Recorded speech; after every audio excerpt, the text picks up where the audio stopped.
Allo, allo, it's Nia. Welcome to AI Creator World Podcast, the place where creators learn how to grow faster, build smarter, and turn artificial intelligence into real opportunity. Here, we explore powerful AI tools, content strategies, personal branding systems, and new ways to create income in the digital era. If you are building something online, you are in the right place. Let's begin. I want you to imagine spending like 3 hours agonizing over the perfect Instagram reel. Oh, we've all been there. Right, like you've painstakingly color graded the footage, you've manually synced every jump cut to, the exact millisecond of the bass drop. Which takes forever, by the way. It really does. Yeah. And then you write this deeply vulnerable 3-paragraph caption, and you finally hit publish. And then you wait. Yeah, you sit back, you're exhausted, and you wait for that validation to just roll in. But 3 hours later, it has 12 views. Ouch. 12!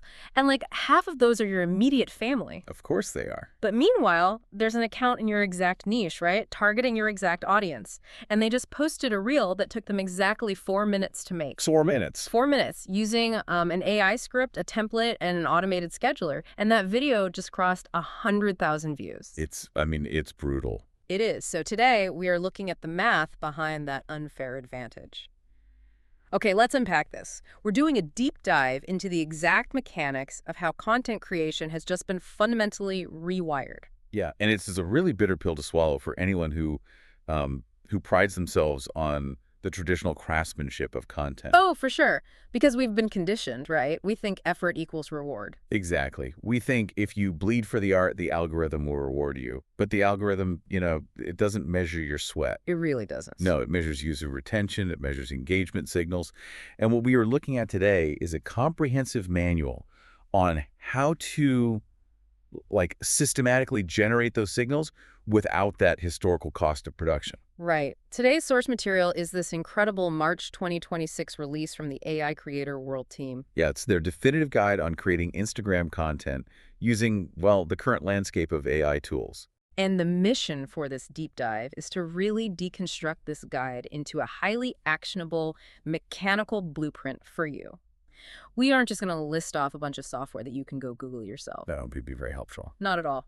We are going to examine the underlying logic. Like, why do these specific AI workflows allow a solo operator to output the volume and the quality of a full-scale digital agency? And that's the key, right? It's not just about speed, it's about quality consistency. Exactly. But before we get into the actual software stack, we kind of have to look at the new baseline equation.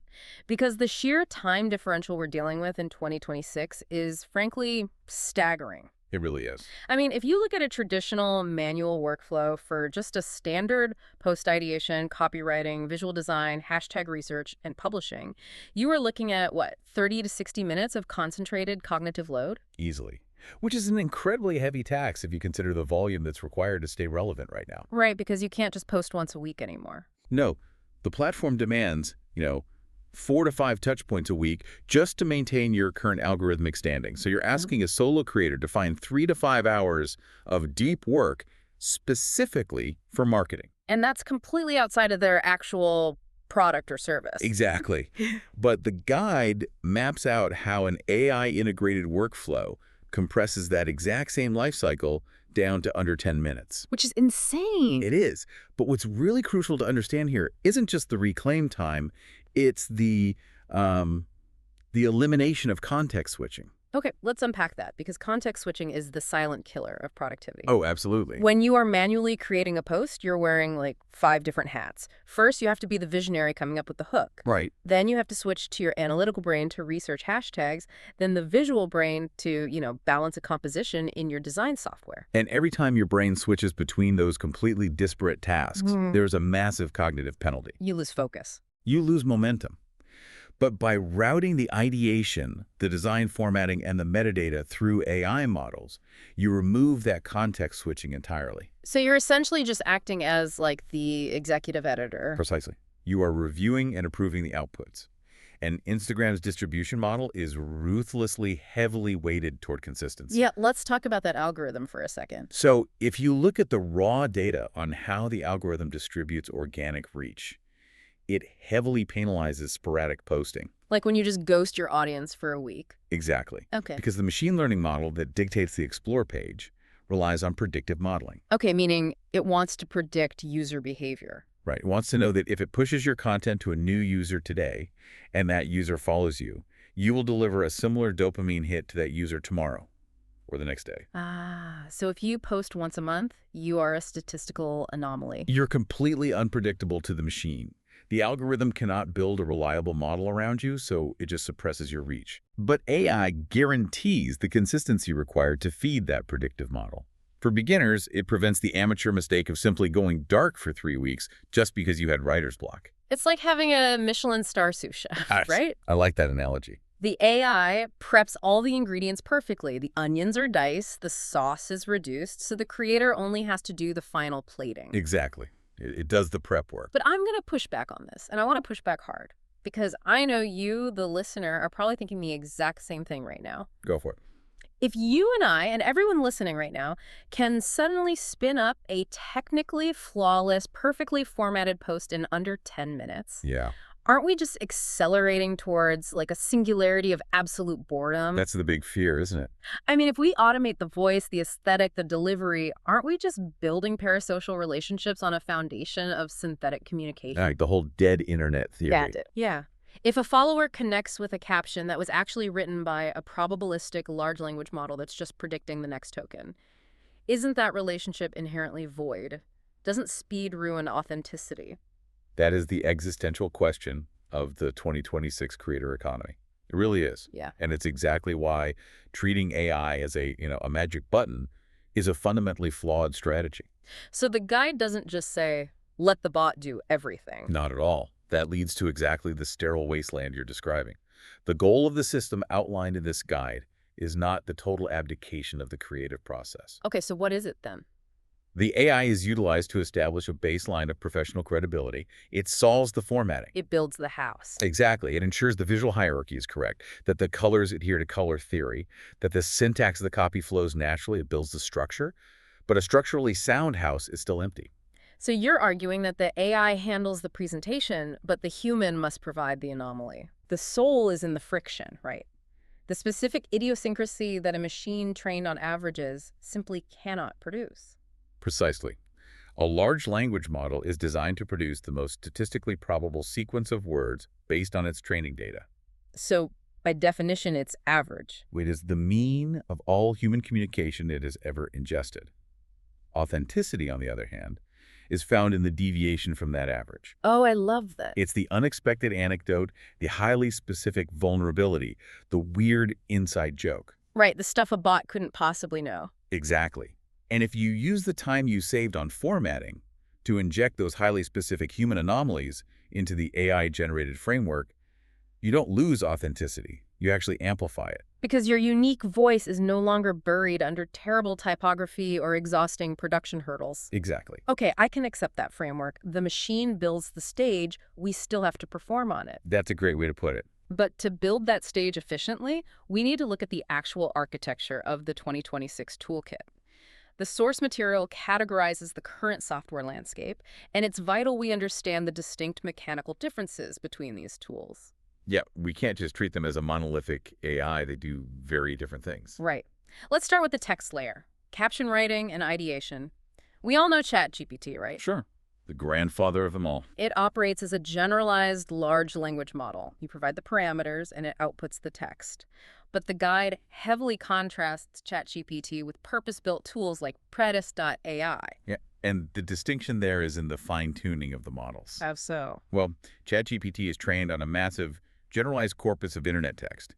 It knows how to write an essay, a poem, and a line of Python code just as well as it knows how to write an Instagram caption. It's a jack of all trades? Right.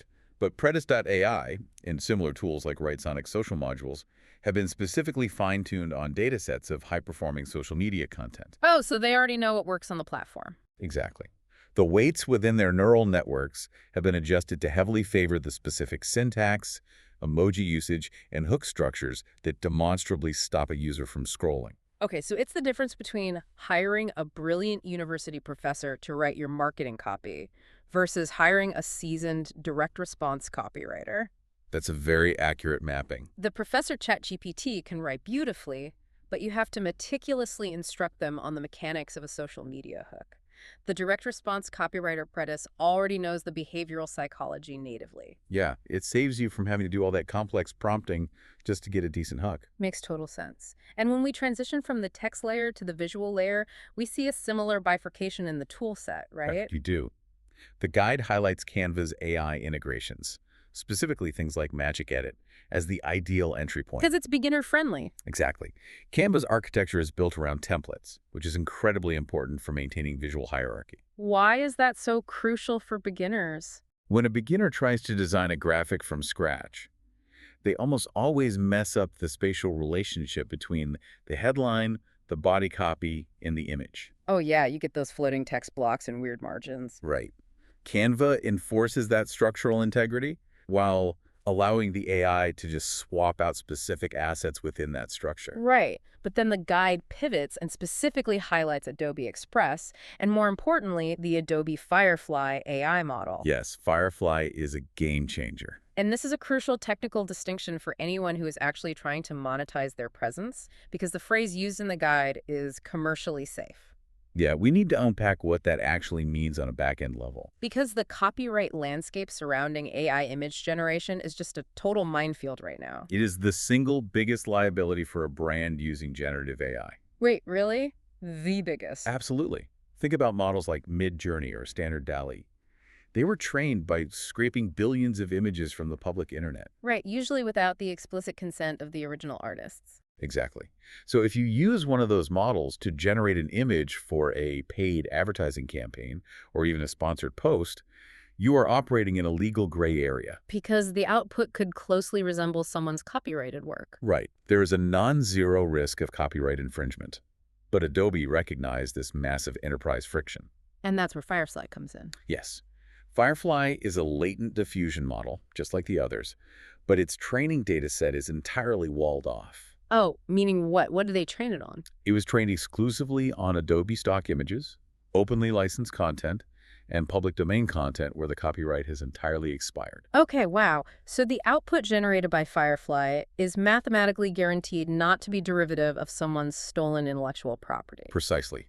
It completely insulates the creator from legal liability. So if you're just making memes, Midjourney's weird, highly stylized outputs are great. But if you're building a commercial storefront, Firefly is the necessary infrastructure. Exactly. You can't risk your brand on a scraped image. So true. And that brings us to the most complex layer of the toolkit, video. The historical bottleneck of content creation. Seriously, traditional video editing on a timeline managing video tracks, audio tracks, keyframes, transitions, it is highly technical. And incredibly time-consuming. The source lists CapCut as the dominant mobile-first tool, specifically noting its template ecosystem and auto-captioning. CapCut is fantastic for quick turnaround. But the true paradigm shift mentioned here is Descript.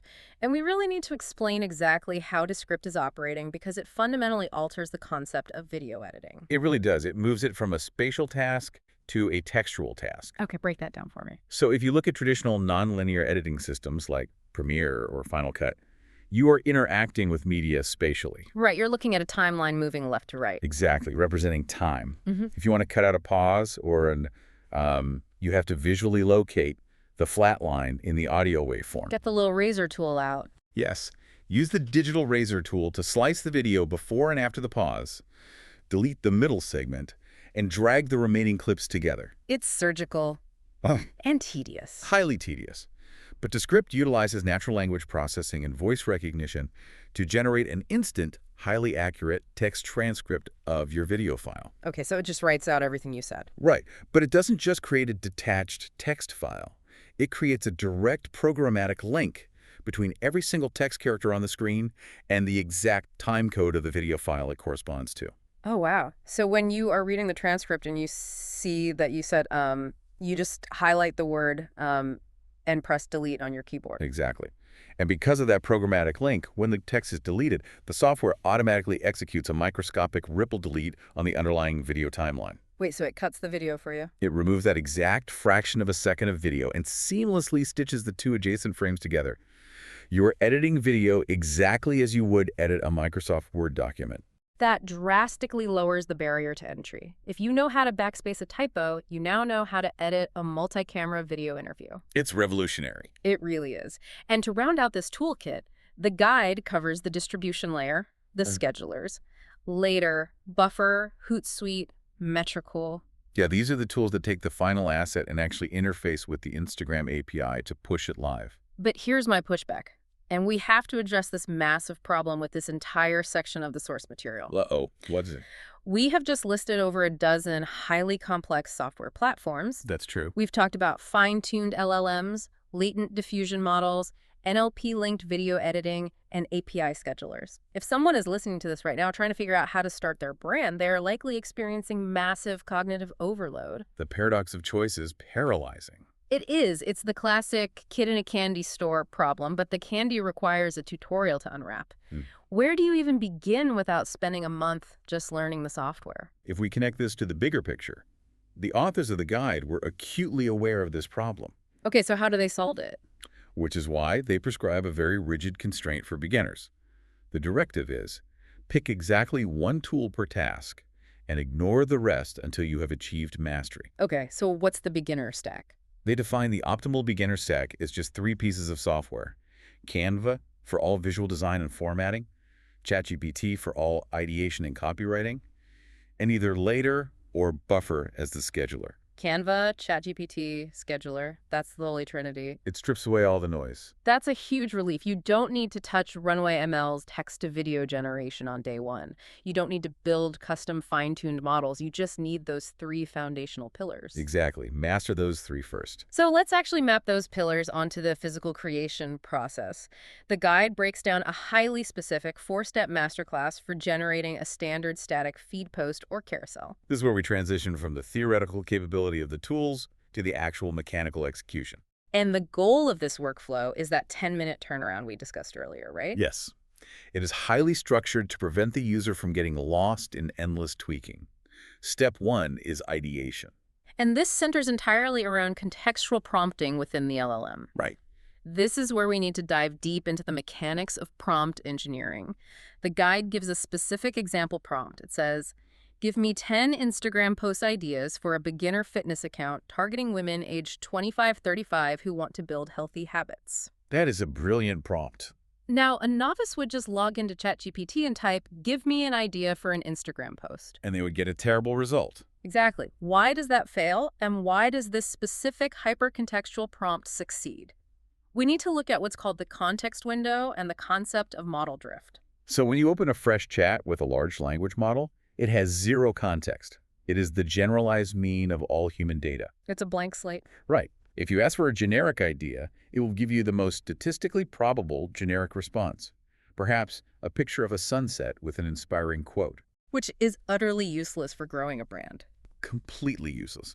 But by providing the niche, the specific demographic, and the ultimate goal-building healthy habits, you are radically narrowing the probability distribution of the model's response. Oh, I see. You are forcing the neural network to isolate a very specific cluster of data within its training parameters. You're boxing it in. You're telling it to ignore the billions of parameters related to cooking or finance or architecture and strictly access the data vectors related to female fitness and behavioral habit formation. Precisely. But there's another fascinating mechanical reason the guide tells you to ask for 10 ideas at once rather than just asking for one idea every time you need to post. And that goes back to the context window you mentioned. Right. If you log in every single day, open a new chat, and ask for one idea, you have to perfectly recreate those exact parameters every time. And you're human, so you won't. Exactly. Over the course of a month, your prompts will naturally vary slightly. You'll forget to mention the age demographic one day, or you'll phrase the goal differently. And what happens then? This leads to model drift. The AI's understanding of your brand becomes inconsistent, and the ideas begin to stray from your core identity.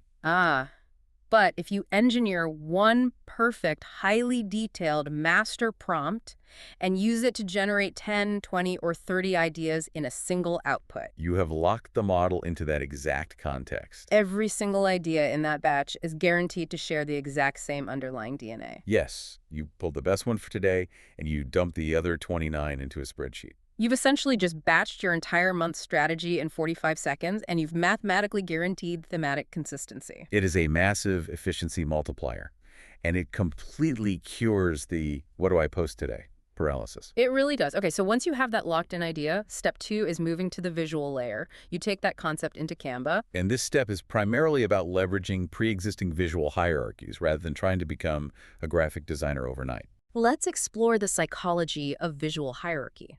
Because when you select a Canva template, say a checklist graphic for your fitness post, you aren't just picking pretty colors. No, you are utilizing a layout that has been implicitly designed to control the viewer's eye movement. Right. A professional template understands that the Western brain reads left to right, top to bottom. It understands the golden ratio. It uses contrasting font weights to ensure the headline is processed milliseconds before the subtext. And when a creator with no design background tries to build an asset from scratch, They almost always make the elements compete. The logo's too big, the text is the wrong color against the background, the margins are claustrophobic. the viewer's brain experiences cognitive friction trying to decipher what to look at first. And on Instagram, cognitive friction instantly triggers a scroll. They're gone. Yep. The template eliminates that friction. You simply swap the placeholder text for your AI-generated idea, change the hex codes to match your brand colors, and the visual hierarchy remains perfectly intact. Okay, so we have the visual asset locked. Step 3 brings us back to the text layer for the caption and the hashtags. And this is where we return to our earlier debate about authenticity. Right. The guide's example prompt for the caption is, write a friendly Instagram caption for a post about morning workout routines. Include a call to action encouraging comments. Add 10 relevant hashtags. But the guide explicitly demands a second manual phase for this step. Yes, the crucial step. Humanizing the AI output. How exactly do we humanize a lightly edited AI caption so it actually reads authentically? We need to get very tactical about how to actually do that, because simply reading the AI output and saying that looks fine is how you end up with a robotic feed. Right, nobody talks like You ChatGPT. have to look for the algorithmic tells. AI tends to structure paragraphs very predictably. It loves to use transitional phrases like "in conclusion" or "furthermore." Delve into. Oh, it loves delve. And it often defaults to an overly enthusiastic, almost syrupy tone, utilizing far too many emojis.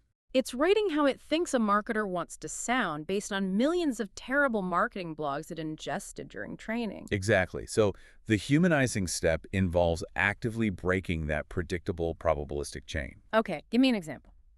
So you review the structure of the AI built, you delete the syrupy transition words, and you forcefully inject reality.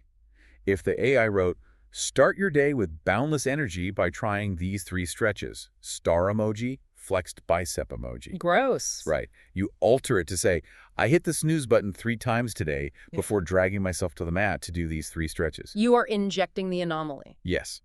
The AI cannot predict your specific failure to wake up on time. That highly specific, vulnerable detail is what signals to the reader that there is a biological organism on the other side of the screen. It bridges the parasocial gap. The AI built the SEO-optimized framework and the relevant hashtags to please the algorithm, but the human injection pleases the community.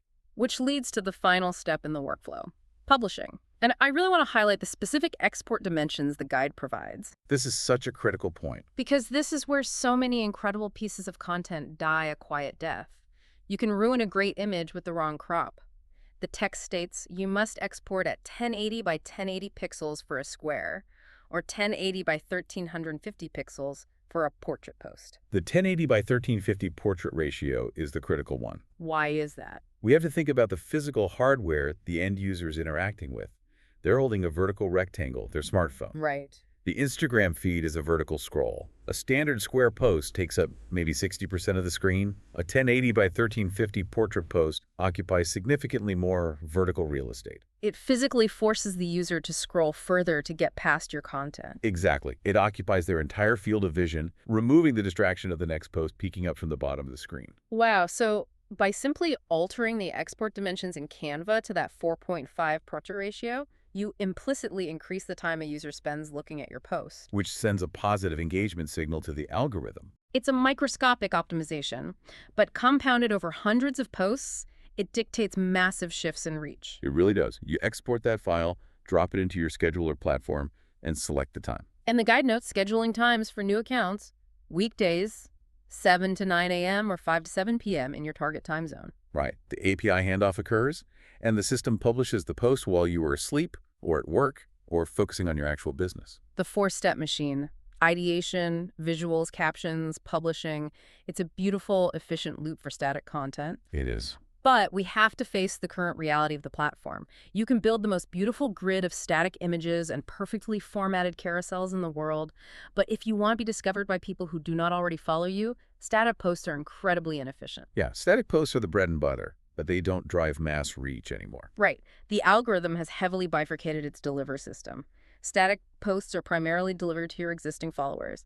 If you want to tap into the discovery engine, if you want massive reach in 2026, you have to master video. Which brings us to the intimidating but newly accessible world of Reels. The reach engine. Reels are the platform's response to the dominance of short-form algorithmic video. They are engineered purely for acquisition. And historically, as we discussed, video was the ultimate bottleneck.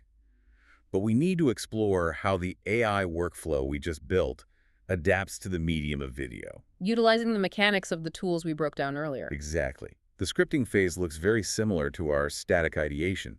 You leverage the LLM context window.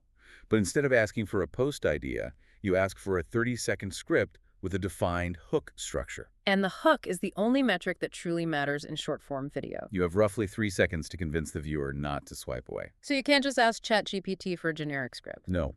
You must explicitly prompt it to design a hook that utilizes curiosity, negative framing, or a pattern interrupt. Give me an example of the difference. You don't prompt it to say, here are 3 ways to save money.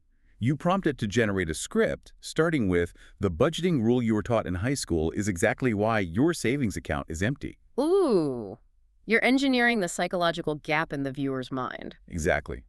Or if you don't want to talk on camera, you can storyboard 5 short text slides for voiceover-free content. Okay, so once the script is locked, you face the camera, record the raw footage, and then we hit the editing phase, utilizing CapCut or Descript. What's fascinating here is how these tools handle the metadata.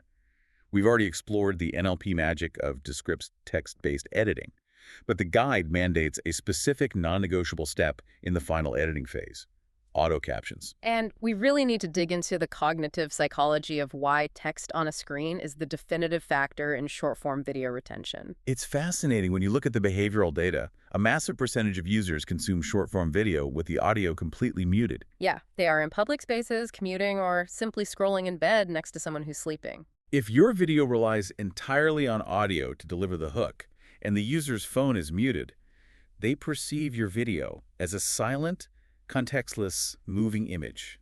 They will swipe past it in a fraction of a second. Here's where it gets really interesting. It's like standing outside a store window watching a TV display a movie. Oh, that's a perfect analogy. Right. You can see the explosions, but without the subtitles, you have zero investment in the plot. You just keep walking. Auto captions are the difference between a scroller and a viewer. Exactly. When you utilize the AI to burn auto captions directly into the center of the vertical video frame, you are hijacking the brain's automatic reading response. How so? When the human eye registers legible text, the brain reflexively attempts to read it before it decides whether to engage or ignore. It's an involuntary cognitive process. You literally cannot look at a word and choose not to read it. Right. By putting the hook in large dynamic text on the screen, you force the muted scroller to process your premise. You bridge the audio gap, turning a fast scroller into an active viewer. And both CapCut and Descript execute this instantly.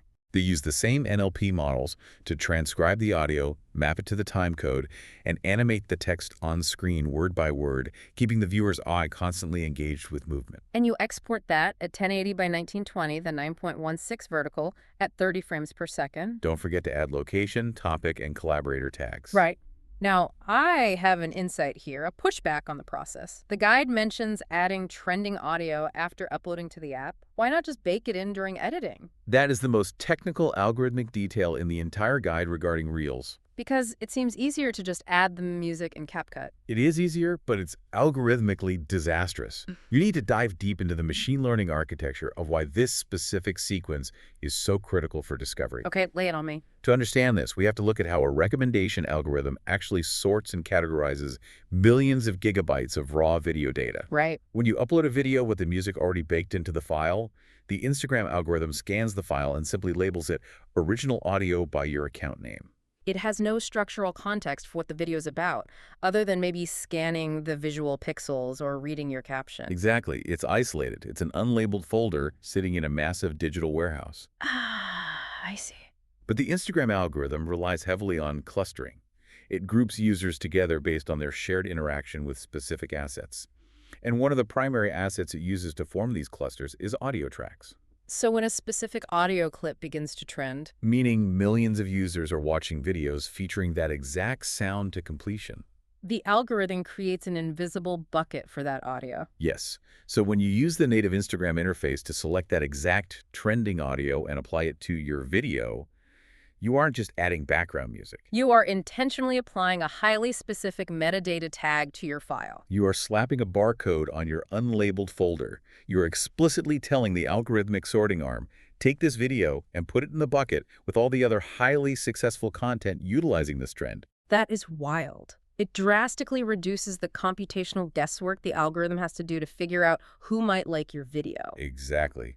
It already knows who likes that audio track, so it immediately tests your video against that specific primed audience on the Explore page. That is an incredible manipulation of the platform's sorting mechanics. Yeah. You are speaking the machine's native language to guarantee distribution. And that's how you get massive reach. Okay, so we've cracked the discovery engine. Your Reels, armed with dynamic auto captions and algorithmic audio tags, are pulling in thousands of new eyeballs. Earning new followers through Reels is great, but how do you keep them around? You transition them from the public square to the private living room. You transition them to stories. Ah, the intimate, ephemeral side of the platform. Exactly. If Reels are engineered for broad, cold acquisition, the ephemeral format of stories is engineered almost entirely for retention and deepening the parasocial bond with your existing followers. Building loyalty and aesthetics. And the workflow the guide outlines for stories relies heavily on the batch creation concept we discussed earlier, utilizing Canva's brand kit. Because stories only last 24 hours, the pressure for pixel-perfect production is significantly lower, but the demand for volume is higher. You need multiple touch points a day. The AI workflow solves this by allowing you to generate a week's worth of story graphics polls, Q&As, behind the scenes in a single 2 to 3 minute session. You ask ChatGPT for, say, 5 tips under 20 words each regarding your niche. You drop those tips into a pre-branded Canva template series, and you have your entire day's story sequence mapped out. But the guide inserts a massive caveat here regarding how you actually construct these stories. What's the catch? It explicitly warns that while the AI can design the background and generate the text slides, you absolutely must utilize the native interactive stickers within the Instagram app. The polls, the emoji sliders, the question boxes. Yes. Why is the algorithm so incredibly obsessed with these native stickers? What data is it actually harvesting from them? It comes down to active intent, doesn't it? It comes down to the difference between passive consumption and active intent. The algorithm is constantly trying to determine the strength of the relationship between your account and the specific user viewing your content. Right. If a user simply watches your story and lets it transition to the next slide, that is a passive signal. It's a positive signal. They didn't swipe away, but it's weak. They could have just set their phone down on the table while it autoplayed. Exactly. But when you place a native poll on the screen, say asking, do you prefer morning workouts or evening workouts? And the user physically reaches out, taps the screen, and votes. That is an undeniable, highly verified signal of active intent. The user was engaged enough to alter the interface. The machine learning model weighs that active tap exponentially heavier than a passive view. It's the digital equivalent of a nod in a conversation. It confirms they are actively listening to you. And the reward for generating that active signal is massive. When a user interacts with your poll today, the algorithm hardcodes a preference into their specific profile. So tomorrow, when you post a new story, the algorithm will ensure your profile picture is pushed to the absolute front of their story queue.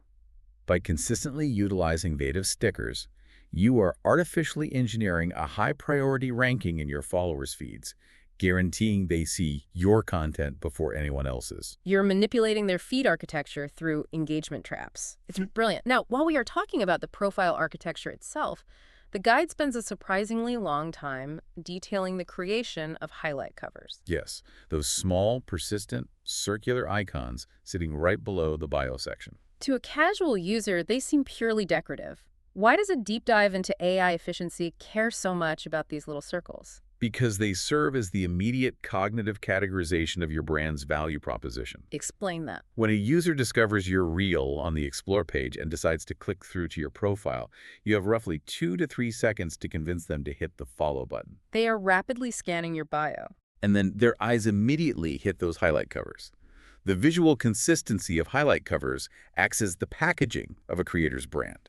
It tells a visitor instantly if the account is worth following. Here's an analogy. If we think about the profile as a physical retail space, Okay. your reels are the fine twirler out on the highway pulling people in. Right. Your highlight covers are the window display.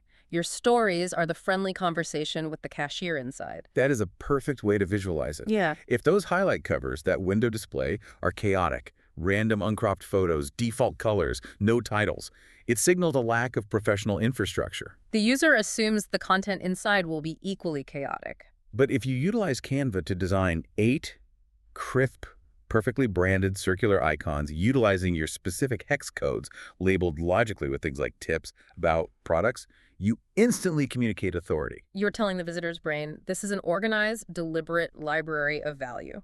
It drastically reduces the friction of the follow decision. The aesthetic consistency implies operational competence. And that consistency is maintained effortlessly by utilizing Canva Pro's Brand Kit, which saves colors, fonts, and logos to automatically apply to any template. So now we have the complete structural framework, we have the foundational tools, we understand the specific workflows for static feeds and carousels, we know how to reverse engineer the Reels algorithm for mass discovery, and we understand how to utilize stories and highlights to nurture retention. We have built the engine. But executing them randomly won't yield results. An engine sitting in a garage doesn't take you anywhere. You need a map. How do we tie this all together into a winning strategy? Which brings us to section 6, the growth algorithm, strategy, analytics, and the human element. We need to tie all these disparate tactics into a cohesive analytical strategy.